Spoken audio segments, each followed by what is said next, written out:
Welcome to the show. And please tell me where you're watching this video. Leave your reply in the comments below. One of the darkest countries on the planet has just signed a nuclear treaty.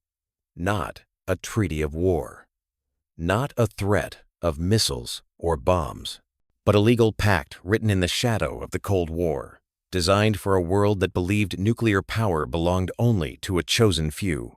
While millions still live without reliable electricity, while factories fall silent and hospitals ration power, a small landlocked nation in the Sahel has taken a step that most of the world did not expect. Not with slogans, not with speeches, but with law. By approving accession to the Vienna Convention on Civil Liability for Nuclear Damage, Burkina Faso has sent a message far beyond its borders. This is not just about paperwork or legal frameworks. It is about declaring readiness. Readiness to be judged by global standards. Readiness to bear responsibility.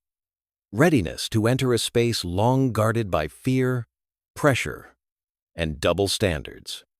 For some, this move looks reckless. For others, it looks overdue.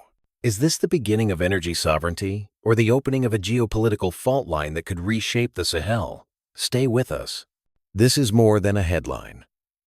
It is a turning point, whose consequences are still unfolding.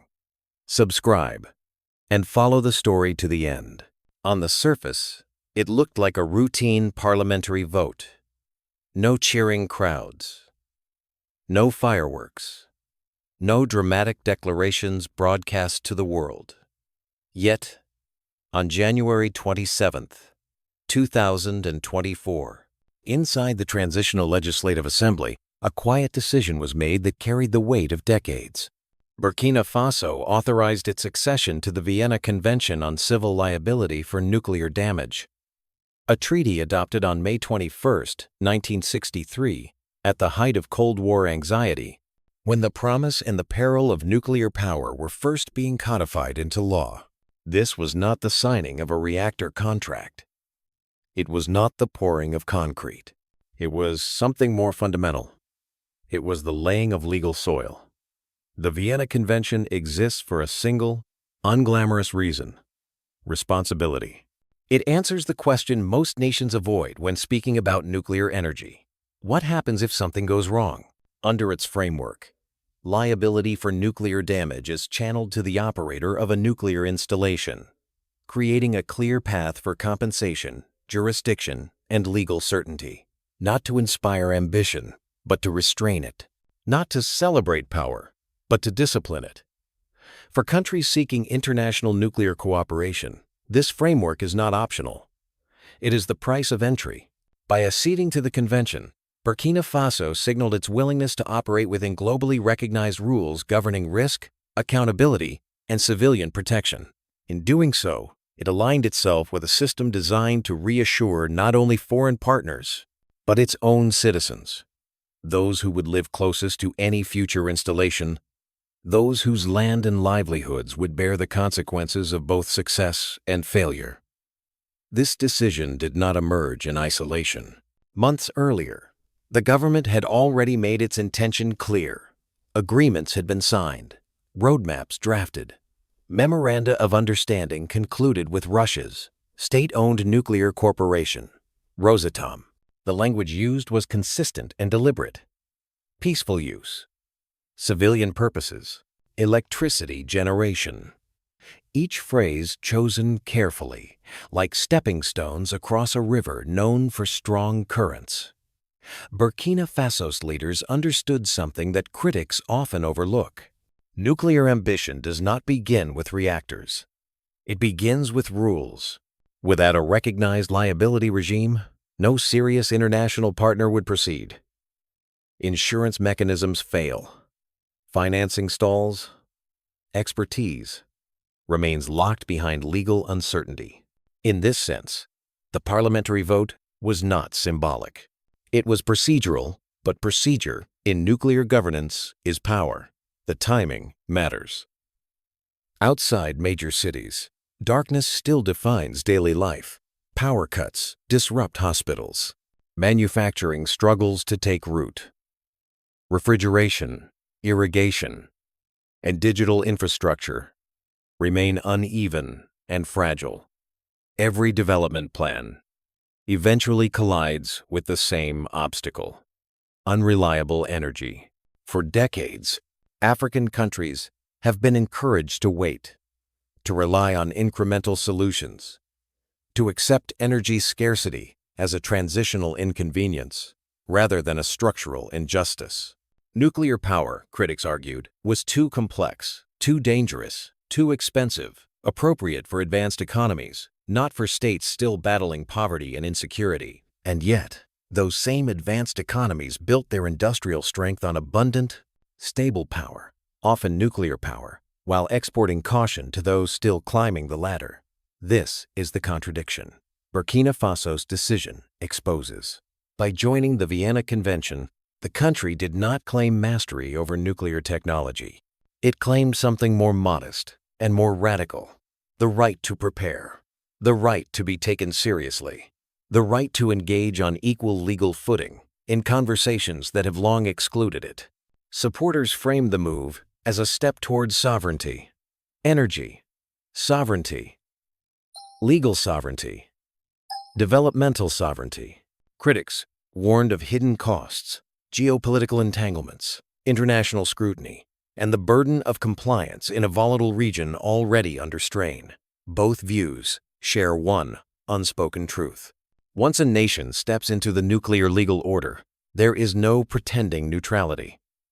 Every clause is watched. Every partnership is analyzed. Every intention is questioned. This vote placed Burkina Faso under a brighter light, one that illuminates, but also exposes. The law is now in place. The framework is laid. The soil has been prepared. But seeds demand water, patience, and protection, and the world rarely allows fragile beginnings to grow undisturbed. And with the legal gate now open, the question is no longer whether Burkina Faso can enter the nuclear conversation, but what forces will shape the road that lies beyond it. The law may have been passed quietly, but the reaction was anything but. Almost immediately, Burkina Faso's decision began to ripple outward, first across the Sahel, then across Africa, and finally, into the wider international arena. What had started as a parliamentary vote was now being read as a signal, decoded through the lenses of history, fear, and power. Inside the country, the response split along familiar lines. Supporters framed the move as an act of courage. For them, the accession to the Vienna Convention was proof that the state was thinking ahead, not improvising. It showed discipline where outsiders expected recklessness, a readiness to submit to international legal norms in a field where mistakes carry irreversible costs. Commentators spoke of dignity, of refusing to be treated as a perpetual exception to global rules, of choosing preparation over paralysis. But skepticism traveled just as fast. Critics asked whether a nation fighting insecurity and economic fragility could afford such ambition. They questioned institutional capacity, regulatory independence, and long-term oversight. Others raised the specter that always follows nuclear discussions in the global south: dual use. Today, electricity. Tomorrow, something else. The debate sharpened as international media picked up the story.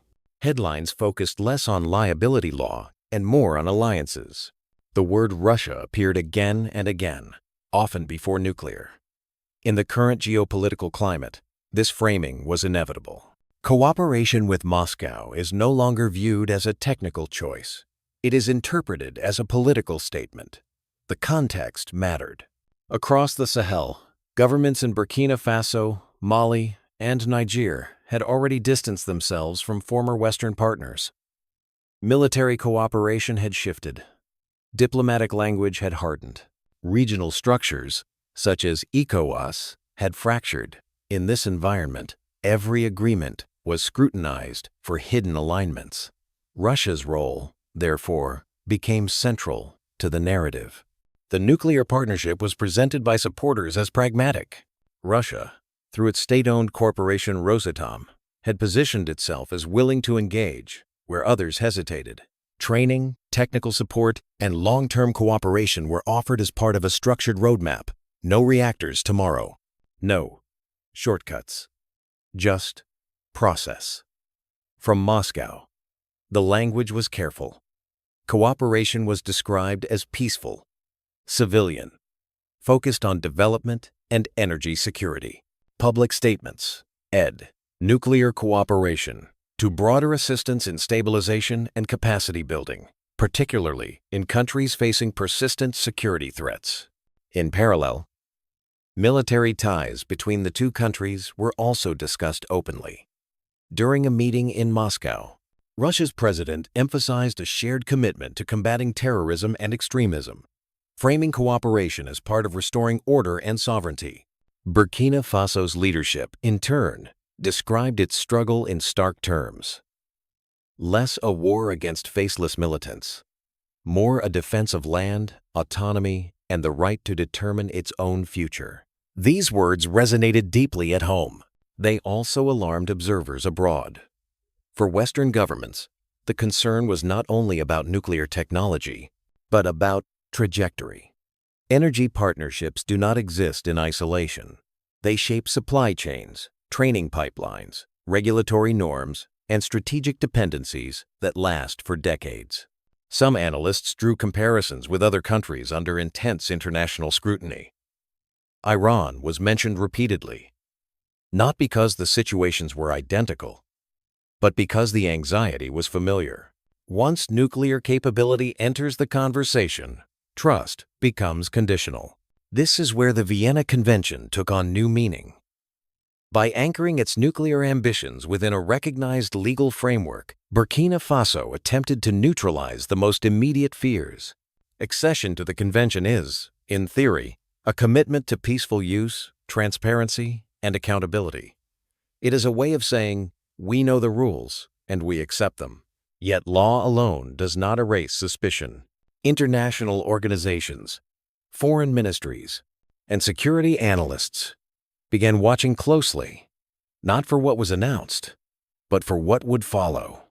Regulatory agencies,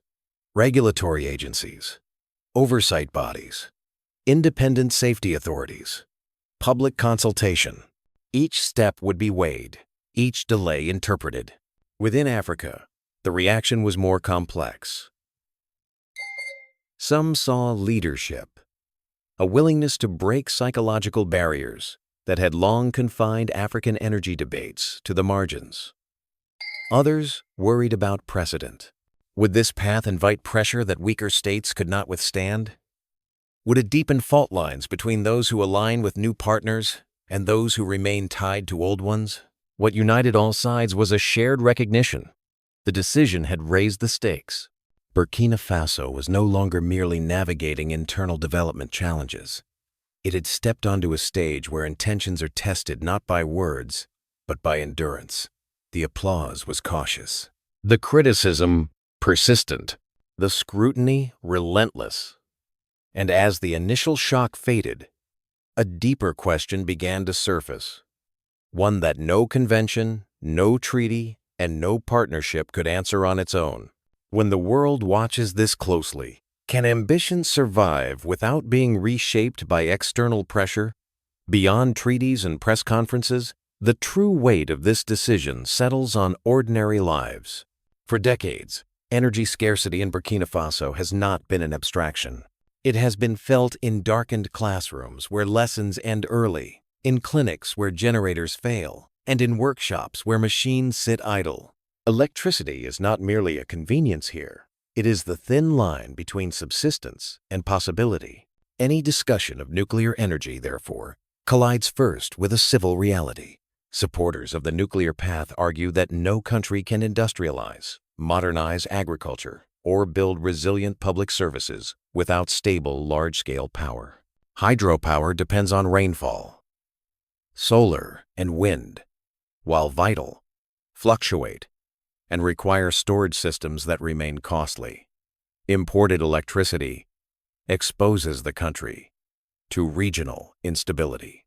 In this context, nuclear energy is framed not as excess, but as endurance. Yet hope carries a shadow. Civil nuclear programs demand institutions that do not yet fully exist: independent regulators, emergency response systems, long-term waste management strategies, transparent public communication. Each gap becomes a vulnerability not only technically, but politically. If trust fractures, even peaceful projects can provoke fear. Within communities closest to any future installation, questions already linger. Who will be consulted? What land will be used? What compensation exists if livelihoods are disrupted? The Vienna Convention offers a legal promise of compensation, but law on paper must still translate into protection on the ground. This is where disappointment often enters the story of development. African citizens have seen ambitious projects announced before: dams, mines, corridors that promised transformation and delivered division. The risk is not unique to nuclear energy. It is the risk of governance itself. Without inclusion and accountability, even the most advanced technology can deepen inequality rather than reduce it. Politically, the implications are just as profound. The nuclear decision reinforces a broader narrative already taking shape within the country: a break from dependency, a rejection of external vetoes, and a demand to be treated as a sovereign actor. For the transitional authorities, this narrative has become central to legitimacy. It frames hardship as sacrifice and scrutiny as proof of relevance.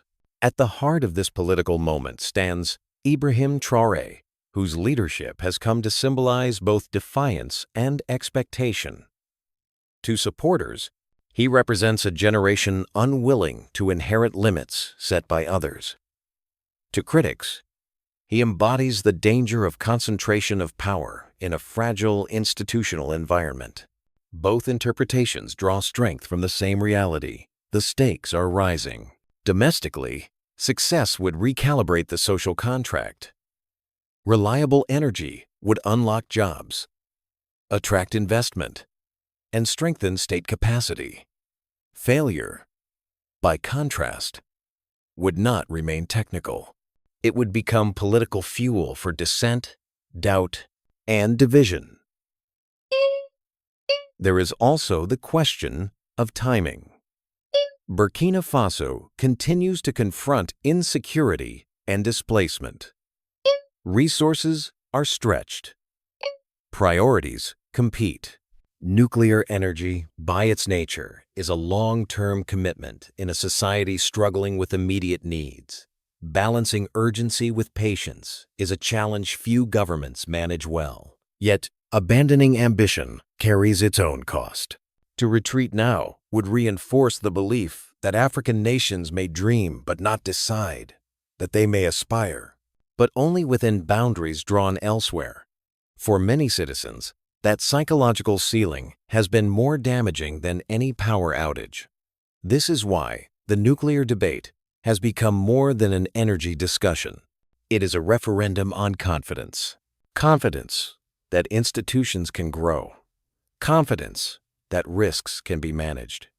Confidence that dignity is not a luxury reserved for the already powerful. The path forward will demand transparency, stronger than rhetoric, competence louder than symbolism, and results that speak where words fail. Every delay will be noticed, every misstep magnified. The civil consequences will be measured not in megawatts, but in trust. And the political consequences will not wait for reactors to be built. They are already unfolding. Because once a nation ties its future to sovereignty, there is no quiet way back if the promise begins to crack. No decision of this scale exists in isolation. The moment the vote passed, Burkina Faso's nuclear path was no longer just a national project. It became a case study, watched through diplomatic cables, policy briefs, and media frames far beyond the Sahel.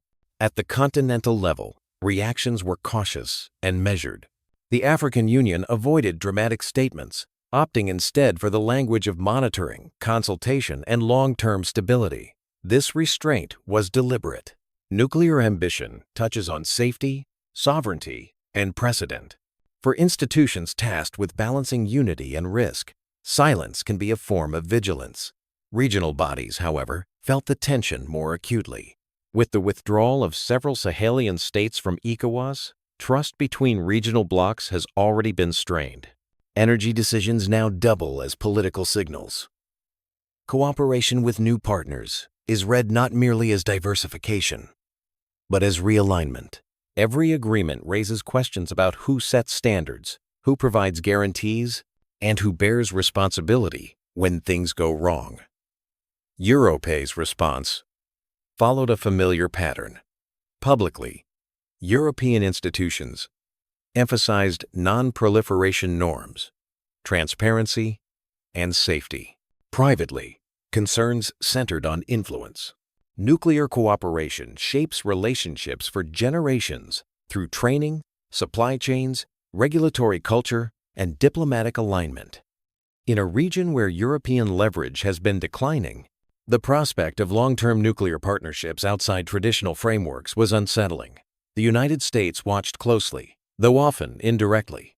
Washington's interest lay less in reactors themselves and more in trajectory. History has taught policymakers that nuclear programs evolve slowly, but their implications endure. Comparisons to other global cases, sometimes explicit, sometimes implied, surfaced in commentary and analysis. The message was subtle but consistent. Peaceful intent today does not exempt a country from scrutiny tomorrow.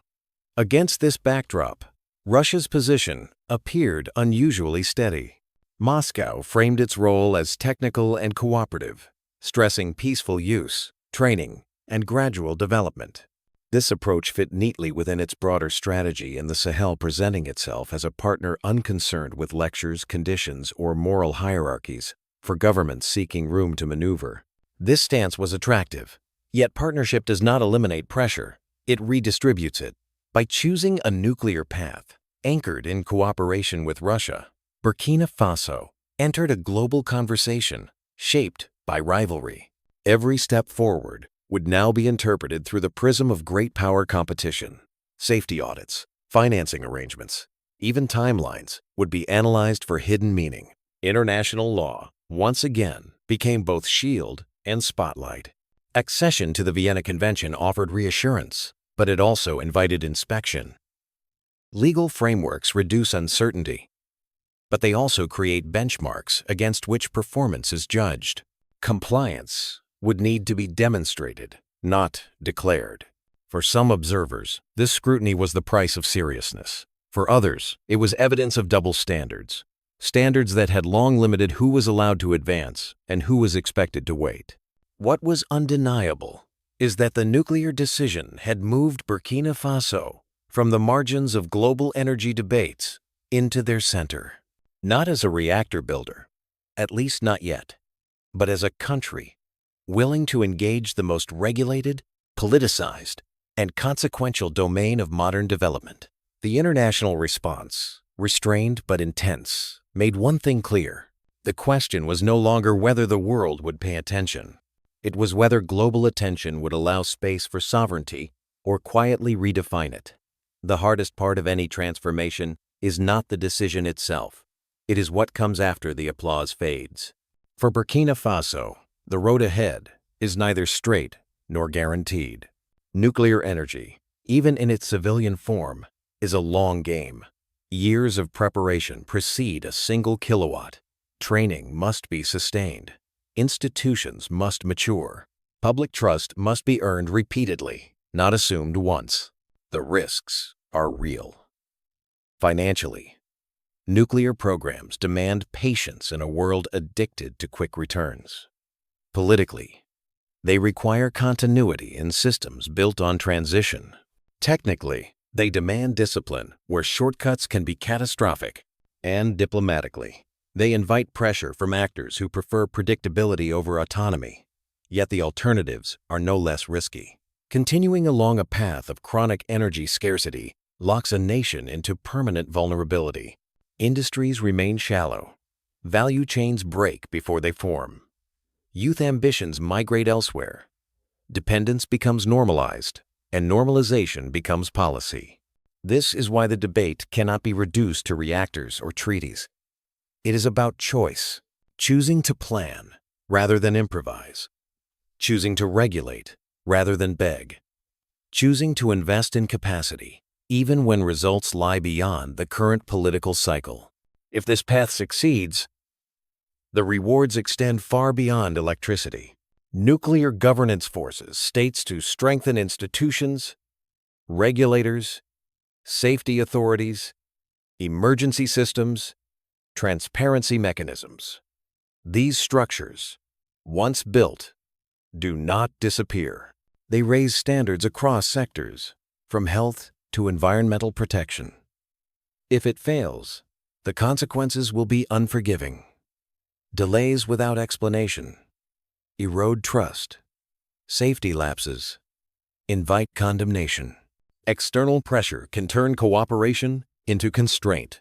In a region already tested by insecurity, mismanagement would feed narratives that ambition itself was the mistake. This is where symbolism meets responsibility. Energy sovereignty is not declared. It is maintained. Dignity is not claimed once. It is defended daily through competence. The rhetoric of independence only survives if matched by visible progress and credible safeguards. For the Sahel, this moment carries regional weight. Other countries are watching not to copy immediately, but to measure possibility. If one landlocked state, long defined by limits, can construct a serious framework for high-stakes technology, the psychological barrier across the continent begins to crack. But revolutions of confidence are fragile. They depend not on speeches, but on systems. Not on defiance alone, but on discipline. The road from soil to seed to harvest is slow, and storms are inevitable.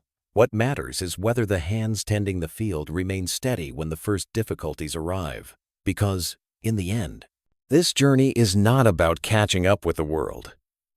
It is about deciding, at last, to walk without asking permission. And as the horizon comes into view, one question remains.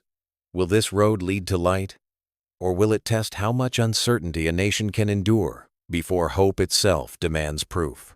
This story was never just about nuclear energy. It was about a nation refusing to accept that darkness is its destiny. About a people tired of being told to wait, to rely, to adjust their ambitions to someone else's comfort. What began as a legal accession became something larger, a declaration that development cannot be outsourced forever. For Burkina Faso, the choice to prepare for civilian nuclear energy is a test of endurance as much as intent.